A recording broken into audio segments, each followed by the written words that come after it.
I first asked the listeners to be available Mm-hmm. so that the person up front, who I don't call the speaker because you don't have to speak, as soon as you say, get up and speak, you're creating tension. You don't have to speak. But I asked the listeners, be with the person up front, the way you're being with me now, the way I'm being with you now. And then the person whose turn it is gets to speak into the listening of one person at a time. And that's a whole different experience than the way we mostly talk or the way people teach. But you as a teacher know not to do that.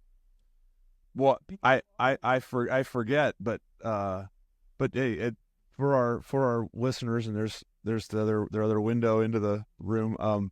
But if you could keep that, yeah, so I want them to hear you. I love to be heard. Yeah. But that was 25 years ago. Now you see.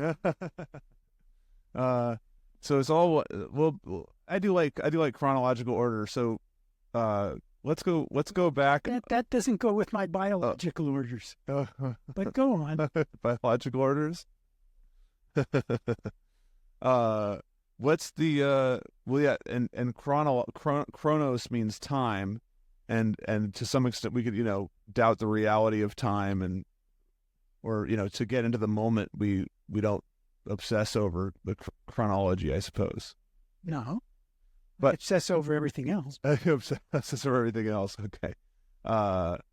So you wanted to be a therapist, you wanted to be a comedian, you wanted to be a guru. I wanted to be noticed, and I wanted to be helpful in the world. Yeah. But I had stage fright, stage 3 stage fright. I just made up stage 3 stage fright. Meaning I couldn't think on my feet. Yeah. Even sitting down, I couldn't. Yeah. If I had to speak, even to one person, I had stage fright. I was a shy little chubby boy. Yeah. Yeah. It wasn't until I was nearly 50 that I created a space that I could step into and find my. Oh, so I'm curious. Like, did you find that you really got comfortable yourself before you started helping others, No, or I was helping them, and I could only be okay when I was teaching. Sure, that makes sense. And then after doing it for like 6 or 7 years, somebody said, "Lee, why don't you get up?" I got up, and I was as scared as anybody who sometimes comes to my circles at first, before you feel the safety. And then I started to use my own medicine to get over my stage.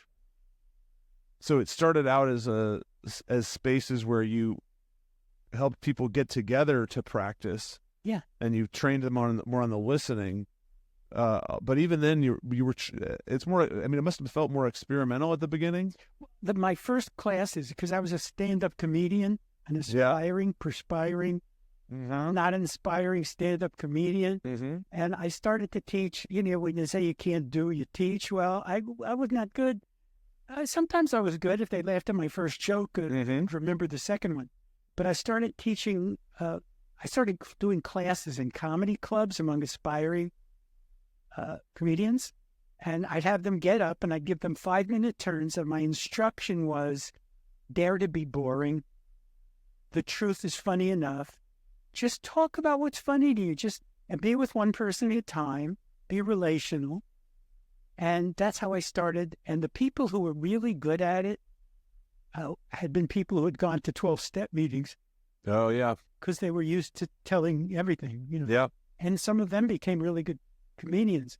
So I started as a comedy coach, and then eventually it was about getting over stage fright. And it wasn't called speaking circles. I forgot what I called it. Humor and recovery.